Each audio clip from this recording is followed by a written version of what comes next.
I think that we have a lot of people here, particularly our students, that are very connected to the land that they grew up on, the land that's been in their families for generations, and they feel very strongly about wanting to be successful in life and wanting to have successful careers and families, but also being able to stay connected to their communities.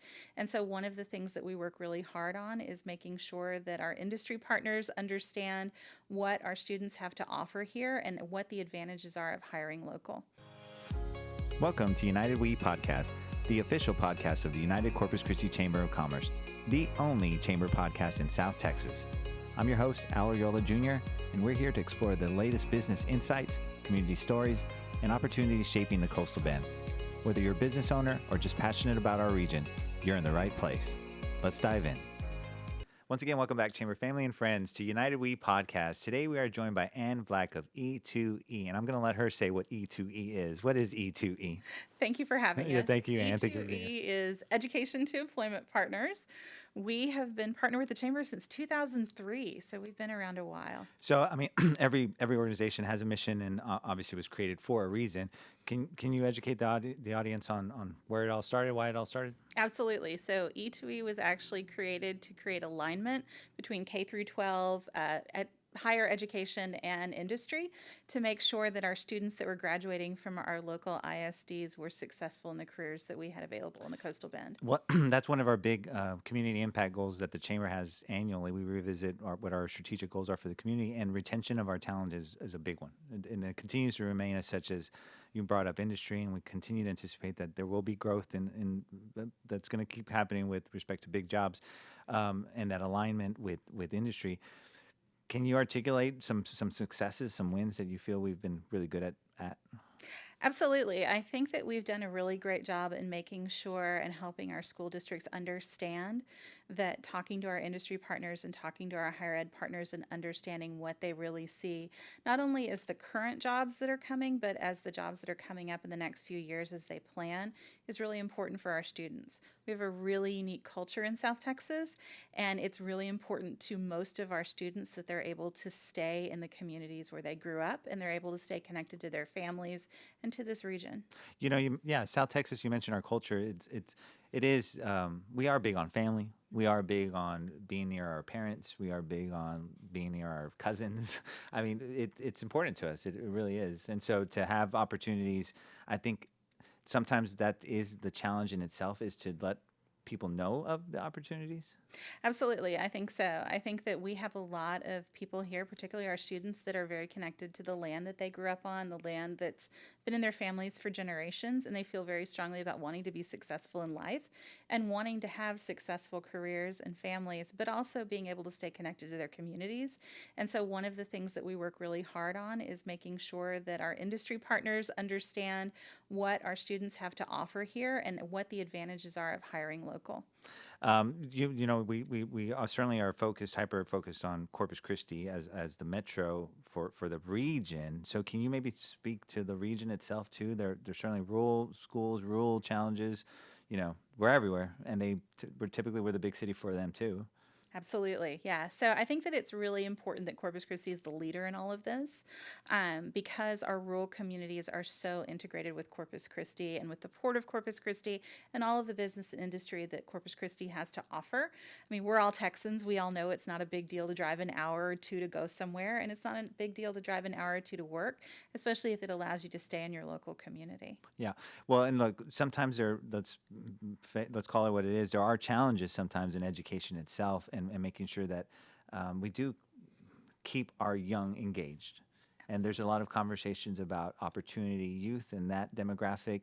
I know that we are hyper-focused on it in partnership with y'all and many partners about that, I don't want to say segment or challenging segment, but that gap, that potentially if we don't fill that gap, that could lead to bigger challenges? Yeah, I think it's a significant economic challenge. So opportunity youth are ages 16 to 24 that are disengaged from education and employment, as you know, and we have around 9,000 of them in Nueces County alone. That's a lot, right? It's significant. And a lot of them, it's not for want of wanting to be employed, wanting to be educated. It is barriers and challenges that have come up in their personal lives that need to be mitigated and supported. And so a lot of the work that E2E E2E does in partnership with the chamber and with other partners is making sure that they have the support that surrounds them so that they can further their education and they can get into jobs where they're going to be able to be successful. Well, I'm glad you shared that because, yeah, sometimes the problems are not like, what's the word, linear, but there is a wraparound need, that there are other issues and things that are maybe creating that pivot point challenge. Absolutely, there are. I mean, when we first started doing this work with Opportunity Youth, we were able to do some data mapping work with Dr. Jim Lee out at Texas A&M Corpus Christi to understand not only the data behind the Opportunity Youth that we have in Nueces County, but also to collect the anecdotal stories of why these students and these youth ended up in the position that they're in. And what we heard a lot about was housing insecurity, transportation challenges, food insecurity, unstable family environments, aging out of foster care. There are a lot of different reasons.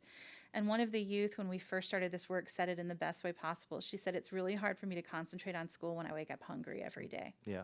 And so you have to kind of address those core challenges and really understand what support services each individual youth needs so that they can be successful. Well, and your effort, your organization is very hyper local. I mean, it's specific to us. It's unique to us.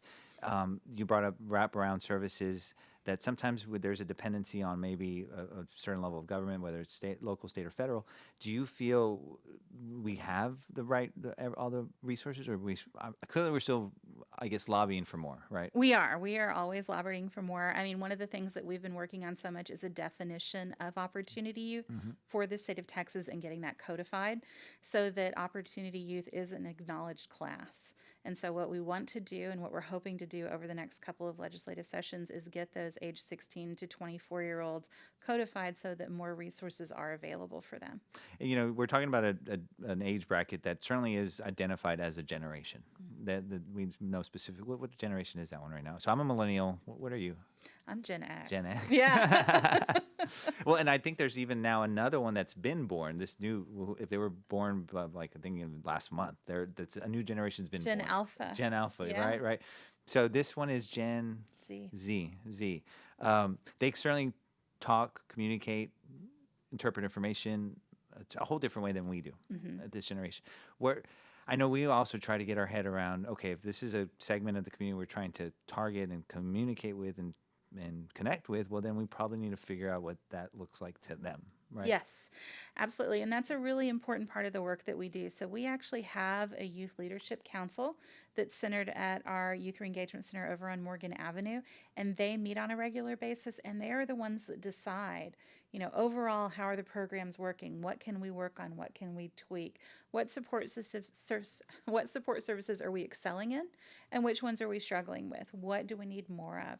So we really look to our youth on a regular basis for them to tell us what they're seeing, what they're hearing anecdotally, and what they think we could do better. Well, you brought up that center in Morgan, and I think when you were even getting that going, the partners, everybody was getting that going, that you engaged them directly, the youth directly on what the logo was going to look like. Absolutely. And it was like they were your think tank. Yeah. Yeah, they were the think tank. They decided on the logo. They picked the T-shirts. They picked the signage. They told us what events they wanted to start with and how the grand opening was going to go. I mean, we were laughing because we were like, well, we've got to do a ribbon cutting. And they're like, that's great. And you also need food. Like, you know, all the things that the youth were focused on. So it was a really youth-centric effort. And they really stepped up. I mean, and they have every day since. They take care of the center. They clean the center. They bring in friends who need support. They are the lifeblood of that entire center. Well, you're kind of describing why it's important. I mean, why are spaces like that important? I think a lot of it for our disengaged youth is creating a sense of community and a sense of support and positive support. A lot of our youth struggle with not only being disengaged from education and employment, but being disengaged in life. So they may find themselves in situations where they don't have support systems around them. And it's very, very important for them that the center become that and that they're able to develop that once they move through the program. So helping them figure out what they need to do to create a sense of community and support is a big part of the program. And I think it's a really important part of them being successful as they move forward. Certainly, I'm sure that the geographic location was strategic. Can you share some of the, I guess, the services, or what can the youth expect, especially from the neighborhood? Why should they go to the center? I think you have computers. I think you have a lot of fun stuff too, but like there's the technical stuff too. Yeah, so we have lots of really cool stuff. Yeah. We have pool and we have movies and we have games and we have all of that great stuff. But they also have career navigators that can sit down and kind of talk with the youth about what are your dreams and what do you hope to do and what stopped you from doing it and what can we do to provide that. We have core partners that are there all the time. So we have court systems that are there all the time that we have MOUs with. We have CCISD in the building, Workforce Solutions Coastal Bend in the building. Nueces County and the city are all involved in this effort. And then we have about 107 support organizations that actually provide those support and wraparound services. So depending on what a youth individually needs, different support services will be called in for referrals and can provide that as well. Well, I talked about the generation and how they speak a different language, but they also, I've noticed them, and they give me a lot of hope for the future. Is that they seem very collaborative. They seem very.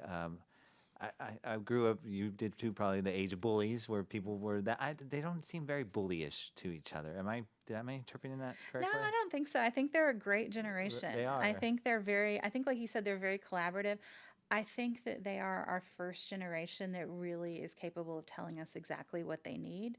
And I think that that is ground shattering. So if we can get them to advocate for themselves and we can get them comfortable telling their own stories, there's nowhere to go but up from that.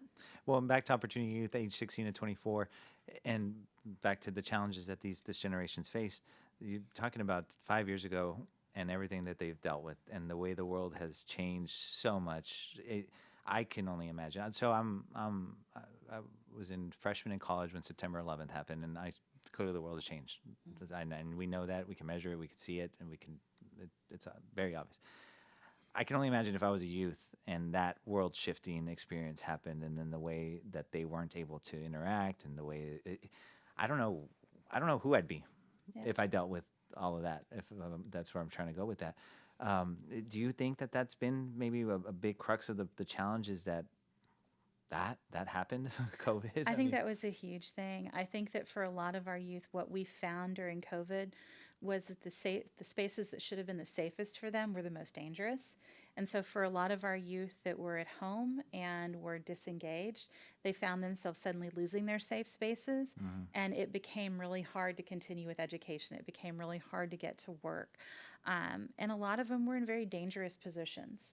And so getting them re-engaged and trusting people and understanding why it's important to be engaged in this community is such a huge part of kind of that process of getting them re-engaged. It's almost like a healing process. Yeah. Because a lot of them went through so much during COVID and were so very isolated in every way. Well, you described it so well. I mean, that was kind of my instinct or feeling of that's probably a little bit of it. But has anybody wrote a book about this? Because if not, you should. I mean, really, though, I really feel like this has been one of those context moments that it is generation changing. It is. It was. Yeah, I mean, I think, it was a big deal for me personally. Yeah. I mean, I've worked with youth for 20 years since I was a youth, and it was really shocking to figure out during COVID that a lot of our youth truly were not safe in the spaces that they were trapped in every day during that period. And so understanding that and coming from a point of acknowledging that that's trauma and acknowledging that that happened is a really important point of moving forward. Well, you're so sincere, kind, and you're very authentic in your passion for the mission. What got you into it? Like, what made you such a caring person? I was really lucky. I have great parents. My parents loved us dearly. My parents were very progressive. My mom was in education. My dad was a newspaper photographer and editor. And they spent a lot of time throwing us out into the world and helping us learn about other people and expecting us to help and to serve. And so that became a very natural part of what I did. And I did corporate event planning for a little while and figured out I very quickly needed to get back into nonprofit work. And so I switched back over and haven't looked back since. Well, it's very cool. Your parents sound very cool. And yeah, like you can, like I said, it seems like innate. It seems like natural for you. Yeah, I think that it's really, when you grow up with parents that are very supportive, it's very easy to understand that if other youth had parents like that, they really would have thrived. And so when you start to understand that and you start to see that need, I think it's very natural to understand that you need to help out. Well, and I can only imagine that all these children that you've interacted with, that in many ways you feel like you're their mama. Probably. Yeah, I have a little bit of ownership. I think we joke about that with our staff. I think our staff has a lot of ownership over the youth that they work with. Sure. They own their stories. They're proud of them. We celebrate their successes. We mourn with them when something difficult happens. And I think that's what makes our staff so incredible at doing what they do. I couldn't do this work without them. And the work that they do and the passion that they bring to it, they all have their own stories and their own reasons for doing what they do. And they bring all of that to the table. And I think our youth really identify with that. So back to our generations, and I don't want to date us or put an age on us, but I'm assuming you were in high school in the 90s then? Yeah. Yeah. Graduated in '96 from King. What do you remember most? I'm gonna put context to this question, but what do you remember most about the 90s that you miss? I miss no cell phone. Right? Yeah. Like I miss just like when you were gone, you were gone. Right. Like you would just be gone and nobody would have any idea where you were. And it was probably more dangerous. We spent a lot of time at the beach when I'm sure we weren't supposed to be at the beach. Yeah. But it was so fun because you were untethered. I agree. Yeah. Well, so I'm barely a millennial. I think I barely made the cut. But yeah, same vibes. I just miss those days where it just, I don't want to say the phone holds you accountable because it's not even that anymore. It's just noisy, right? It's just like, leave me alone. Yeah. Well, what do you think this generation would say? This opportunity youth generation would say?